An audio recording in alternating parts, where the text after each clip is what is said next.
The last broadcast of Station 13. A supernatural horror short story. Saul Crane had worked the graveyard shift at Station 13 for nearly 12 years. Long enough that the hum of the transmitter felt like a second heartbeat. Midnight to 4 a.m., 5 nights a week. Most people assumed the shift was lonely, but Saul liked it that way. The quiet hours suited him. The world felt thinner then, easier to slip a voice through. The station sat on the edge of town, a squat concrete building surrounded by pine forest. At night, the trees pressed close, their branches scraping the siding when the wind picked up. The parking lot lights had burned out years ago, and management never bothered to replace them. Saul didn't mind. Darkness made the world feel honest. He arrived at 11:45 p.m. As always, thermos of coffee in hand. The air smelled like rain, though the sky was clear. When he unlocked the door, the studio lights flickered once before settling into their usual dim glow. "Evening, old girl," he murmured to the equipment as he passed. The mixing board blinked back at him, steady and familiar. At 12 o'clock sharp, he went live. "Good evening, night owls. This is Saul Crane, and you're tuned to Station 13, the voice in the dark. Tonight's theme is places you can't forget. Call in and tell me about a location that stuck with you, for better or worse." The first hour was normal enough. A trucker described a diner in Nevada that served the best cherry pie he'd ever tasted. A college student talked about the abandoned house where she and her friends used to dare each other to spend the night. A lonely man reminisced about the hospital room where he'd held his wife's hand for the last time. Then, at 1:17 a.m., the line clicked open without Saul pressing anything. "Station 13, he said. "You're on the air." A woman's voice whispered, "I found the door." Saul frowned. "What door is that, ma'am?" "The one you told me about." "I'm afraid I didn't." "You said it would be here," she insisted. "At the end of the hall. You said not to open it unless I was ready."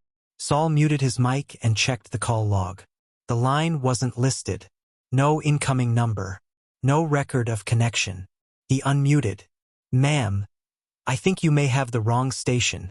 "No," she said. "I hear you every night. You told me to call when I found it." A soft creak echoed through her end of the line, like a door slowly opening. "Oh," she whispered. "Oh God. It's..." The line went dead. Saul sat frozen for a moment, staring at the board. Prank callers weren't unusual, but something about her voice lingered in the air like a cold draft. He cleared his throat and continued the show.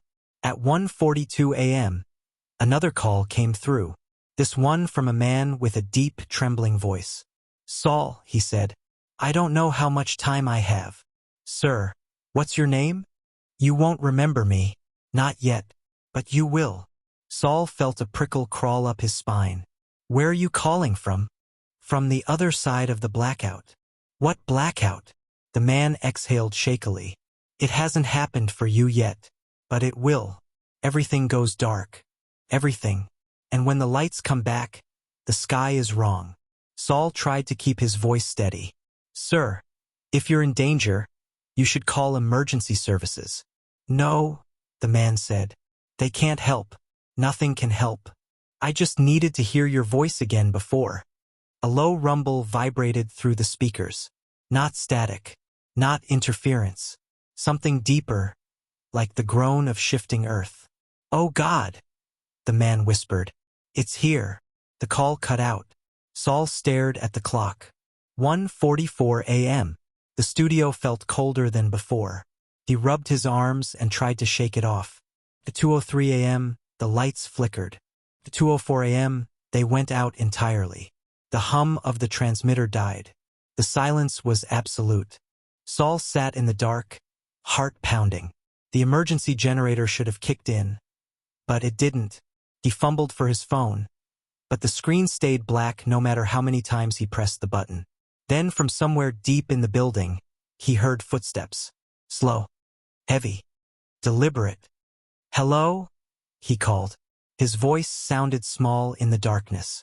The footsteps stopped. A moment later, the transmitter hummed back to life. The lights flickered on. The mixing board lit up. Saul exhaled shakily and leaned back in his chair. Then the phone rang. He hesitated before answering. "Station 13, he said softly. A child's voice whispered, "You shouldn't be there."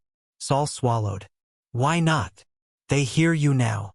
"Who hears me?" "The ones behind the door." Saul felt his blood run cold. "What door?" "The one you opened when you talked to them." "I didn't open anything." "Yes, you did," the child insisted. "When you said their names." "I didn't say any names." "You said places you can't forget." "That's their name for themselves." Saul stared at the microphone. The air felt thick, like the room was underwater. The child continued. "They've been waiting for someone to speak to them. Someone who stays awake when everyone else sleeps." Saul whispered, "What do they want?" "To be heard." The line went dead. The studio door creaked open behind him. Saul spun around, but no one was there. Only the hallway, stretching into darkness. He stood slowly, every instinct screaming at him to run. But he walked toward the door instead, drawn by something he couldn't name. The hallway lights flickered as he stepped out. The air smelled like damp earth, like a cave after rain. Halfway down the hall, he heard whispering. Dozens of voices, overlapping, impossible to understand. He followed the sound. At the end of the hall, where there had always been a supply closet, a new door stood. Old wood, iron hinges, no handle. The whispering grew louder. Saul reached out. The door opened on its own. Darkness spilled out like smoke. He heard the voices clearly now. "Saul Crane," they whispered. "We remember you." He stumbled back, but the darkness reached for him, tendrils curling around his arms, his legs, pulling him in. He screamed, but the sound was swallowed whole. The door slammed shut. The hallway fell silent. Back in the studio, the microphone crackled. A voice, Saul's voice, spoke softly. "Good evening, night owls. This is Saul Crane, and you're tuned to Station 13. Tonight's theme is Places You Can't Forget. Call in and tell me about a location that stuck with you, for better or worse." The broadcast continued until 4 a.m. No one noticed that Saul never left the building. No one noticed that the voice on the air wasn't quite human anymore. And no one noticed the new door at the end of the hall. Not yet, but they would. Soon.